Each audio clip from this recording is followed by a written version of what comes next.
tournaments, wonderkind of the Open Series. He's up against David Kunze.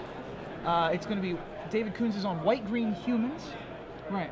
And Justin is on Junk Reanimator. Justin is playing one of the decks which I had from the outset predicted would be one of our top decks of the day. It's this Reanimator deck. I think it's one of the decks that from the first week that was real. I think it was the only deck we didn't do the commentary a week ago where I said this looks like a real deck. Yeah. Looks very similar to Dan Jordan's list from Providence. Yep. Although Justin does have the combo finish in Craterhoof Behemoth because he's running the Arbor Elves and Avacyn's Pilgrim version. As you can see in play, we have. Oh my! There's a draw 4. It's a fairly nice one for doing a little bit of flipping. Yeah.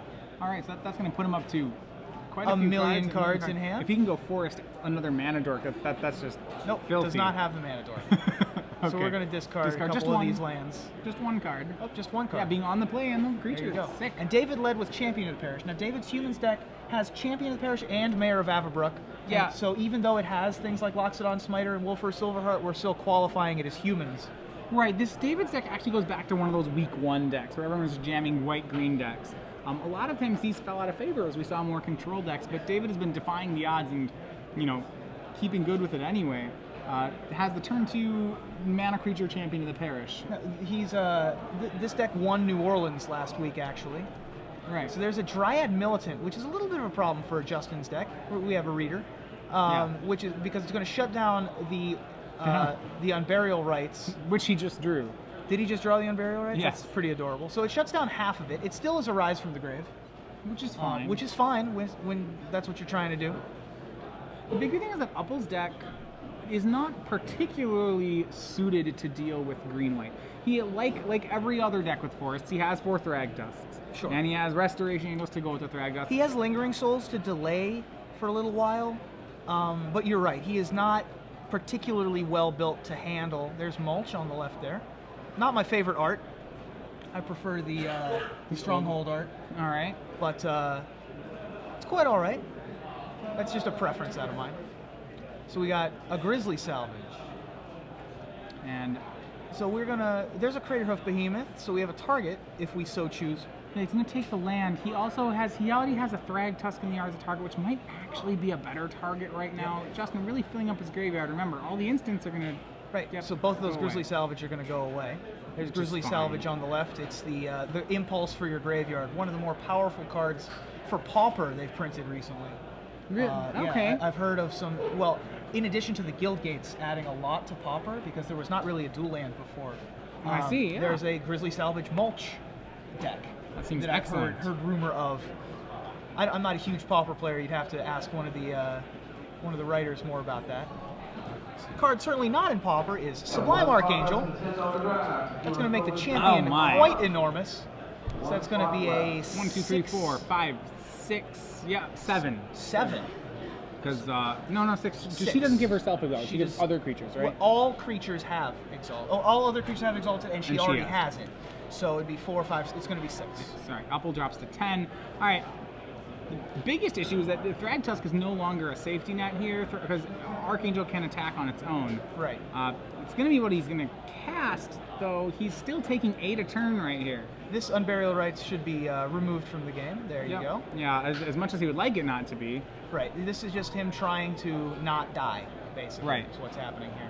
The problem is he has no actual removal. So David has another Sublime Archangel, 2 more Sublime Archangels in hand. So this is not looking too great for, man. for Mr. And Uppal. 2 more creatures.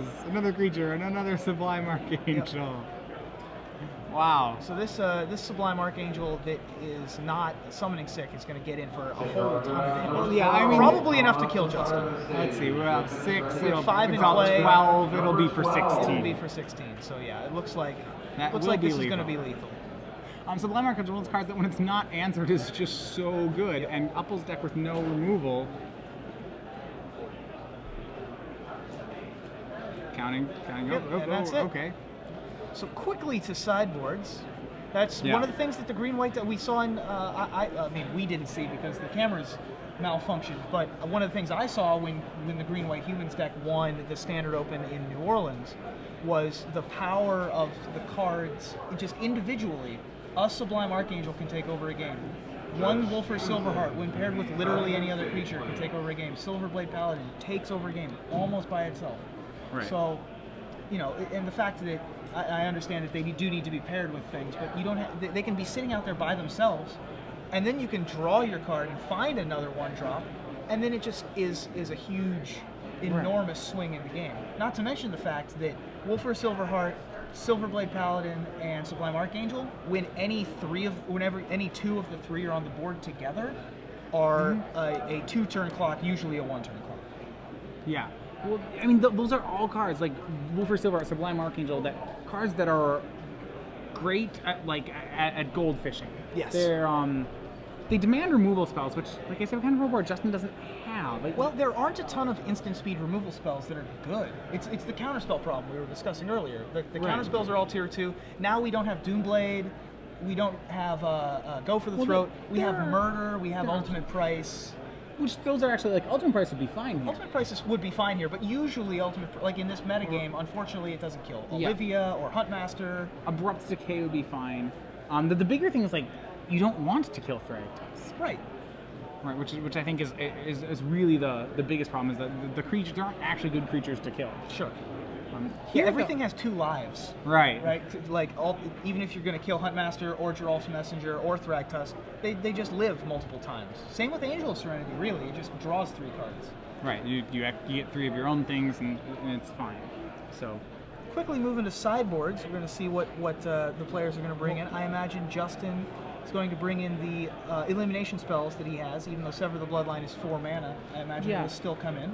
Yes, Sever, Centaur Healer, Abrupt Decay, and Oblivion Ring, all of which seem like good sideboard cards. Absolutely. He may get away from his Lingering Souls package. That's while a really strong card, it doesn't do much in this matchup. Yeah, it sort of delays. If he can keep David off of multiple attackers, I guess it's fine. Like, it sort of cancels out a Sublime Archangel.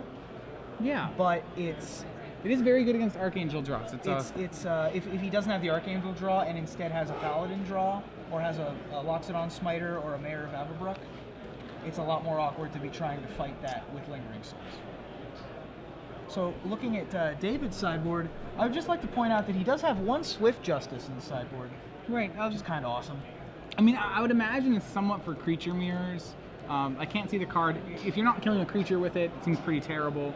I'm not entirely, I guess I'd consider it a green-white mirror. Yeah. Which this isn't, so I don't think he's going to use it. He does, however, have 2 Dryad Militant and 3 Rest in Peace. Yeah, so I love the Dryad Militants here. I'm not actually sold on Rest in Peace. I think he's bringing them in. Clearly, if you have them in your sideboard here, it's because you wanted them for this matchup. Yes. I'm still skeptical on whether it's actually good in this matchup. I think to a certain degree, Dryad Militant should be what you're trying to do instead. Yes. You'd rather have a creature. I actually think I would prefer Ground Seal over Rest in Peace, just because it draws an at least extra that card. one. If you need a card that answers the graveyard and is not a creature, at least try to make it do something and not be down a card. And the Dryad Militants make a lot of sense. So, but he is going to have Rest in Peace. He's certainly bringing them in. He's probably also bringing in Celestia Charms. So yeah, Celestia Charm was a kill spell for Angel, Craterhoof, Behemoth, Thragtusk, kind of. Yeah. It takes out all of the things that Justin's going to be main on. Right. He's got to make sure he doesn't dilute his deck too much. Sure. If he likes that as a trick instead of Faith Shield, then sure, you can replace Faith Shields with Celestia Charms. Outside of that, though, I would be really wary about him boarding in so many cards. That's true. His main deck is really his best strategy, and I wouldn't want to see him get too far away from it. But I think that the thing that he would probably take out first is the Rancors. Possibly. Rancor still seems to me to be strong. Maybe you're right. It's probably still better than the Rest in Peace. He does have the Rest in Peace, though. Like, if you have them in your sideboard... Right, so we agree that we wouldn't side it in, but... It would make almost no sense for David to have them in his sideboard and not bring them in against the Reanimator deck. Right. So... And for Justin, it doesn't look like he has... Like, if he's not expecting Rest in Peace, which I probably wouldn't, he doesn't have any main deck answers, and he's probably not sideboarding into Sundering Growth or Oblivion Ring. No, he's probably fine with Rest in Peace. It's annoying, I suppose, but could be worse. Kunze has his great opening, though. He has the turn 1 champion of the parish this game again. Both of them on their ideal 1-drops. We have a turn 2, we have a mulch from Justin Uppal. Sever, Pilgrim, Lingering Souls, and a land. So he gets 1 card off it, but gets a pretty good graveyard. Yep. Fills up his graveyard quite nicely. All those cards are relevant out of his bin. And he shocks himself for Overgrown Tomb, dropping 18. Looks like he has another mana creature. That's pretty sweet. Another Absence Pilgrim, no pass back. A very good turn 1 for Uppal. Turn 1 and 2.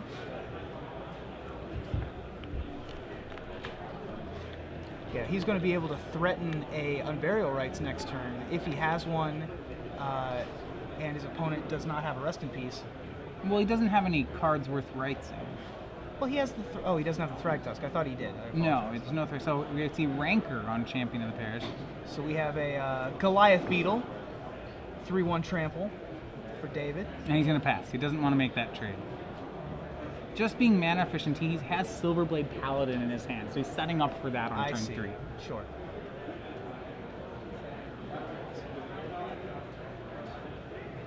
So you had John players. Your pairings for round number 3. That's a lot of damage. That's 8 damage next turn. That is. Daniel Levy from $10 draft number 12. Justin is going to play a Borderland Ranger. I don't think he senses the danger. I mean, maybe he's aware of it. Although there's not a ton he could have done. He could have Right. like flashback a Lingering Souls or something, but that doesn't seem that. I guess he still can. Right? Does he have black mana? He has Overgrown Tomb. So he can untap his Overgrown Tomb with his Arbor Elf and still flashback the Lingering Souls. So he's actually. Yeah, he has a very good. Yeah, it's very good here. He is still going to be facing down a ton of damage and not be able to trade really. No. Yep. This is Overgrown Tomb. Ultra's Alley is still up and running.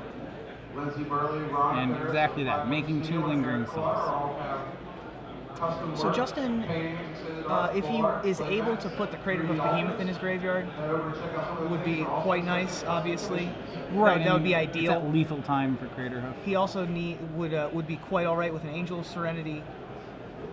Other than that, though, it's not a ton of great options. Right, Silverblade comes down. It's going to pair with Champion. And 8. So this is a 4/2 double strike trampler.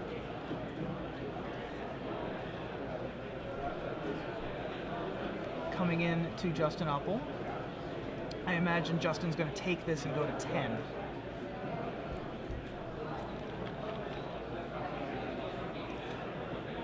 Justin does not appear to have anything enormous to be able to reanimate with the Unburial Rites that he has in hand. So, while he does have No, it should just be 1. Just 1, not 2. There we go. Yeah. It's a 2/2. I think It he's is- representing the right, power, right. not the counters. So It's a little bit will of be at office 10. keeping there. Yeah, no sense in blocking it. You're not really even preventing damage by blocking. Justin's got to think if he has answers in his hand to it, or how else he's going to deal with that guy. Yeah, he doesn't have an answer to the Silverblade Paladin, so currently, I should say. Yeah, putting Borderland under the bus doesn't do anything. It only gains 2 life. Unfortunately, I think you just take it all. Yep. So he's going to go to 10. I think that Justin was like trying to figure out if he could add a turn by gaining 2 life that turn. I see. He's drawn a Restoration Angel. Restoration Angel is, it's good, but it's not good enough here. No. It's going to give him another turn to draw something else, basically, is what it's going to do. Right.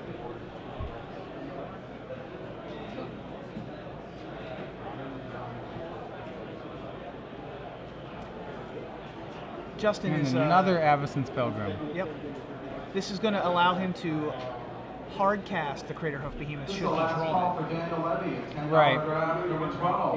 The thing is, 1 human makes this a lethal attacker, and Sublime Archangel. He's got Sublime Archangel and a Johnny Caller of the Pride in hand, both of which make this lethal. Yeah, I mean, I think you go for the Sublime Archangel. Seems like the better play here. I agree. It adds more power to the board. You've already got Double Strike. Let's make it +3/+3. Yeah. a Sublime Archangel here means that the champion will be attacking for 7 with double strike. Yeah, so that's a 14 damage attacker.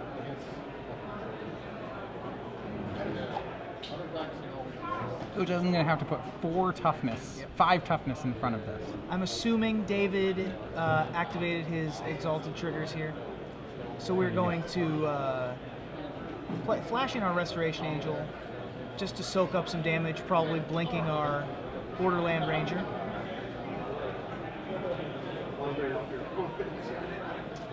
Not an easy situation for Mr. Uppal, who's trying to match his dad's top 8 from Indianapolis. His dad top 8 the legacy portion. Oh, really? Goblins, yep. Oh, excellent. Arvin Uppal had a fantastic article, by the way. What website was it on? I want to say it was on TCG Player. He had a great article. It was one of the better articles. So he learned to play the game through Justin? Justin learned to play the game through his dad. Oh, wow. Okay. And so they're both queued for the Invitational now. I'm hoping for big things from Team Uppal at the Invitational that's upcoming. I think they're both going. His article was about like how not just about the game, like how to play, but how to handle the life around playing the game. Because he lets Justin's. I think Justin's 15.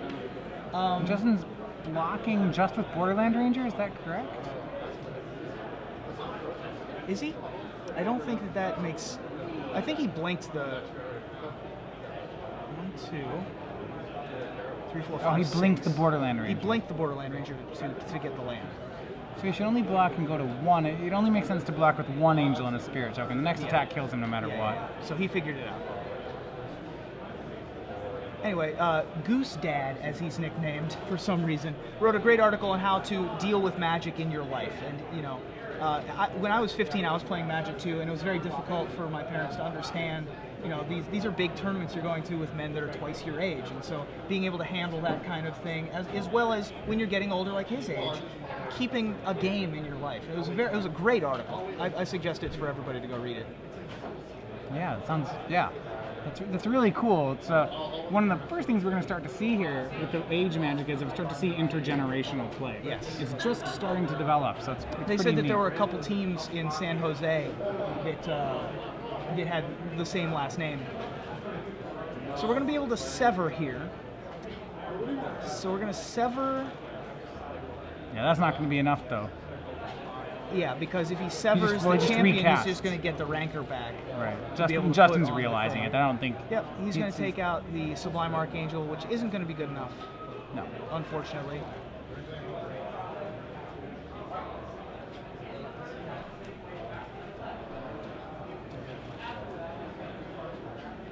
So yeah, but it should just be over. It's one of those things you want to make sure that they show you the win, but yeah, the win is pretty forthcoming here. Kunze just needs to turn his creature sideways. He just needs to turn his guy sideways. That's all he has to do. Here's Najani, just for good measure, though. Going to put another +1/+1 counter, or double strike and flying, I should say. And that's the match. And that's the match. So David Kunze, our first player in top 8. 7-0, likely able to draw into top 8. We did have an odd number of 18 pointers. Yes. So our other matchups, we had Nick Marriott versus Andrew Shrout, both Star City Open veterans there. I think we saw Andrew on camera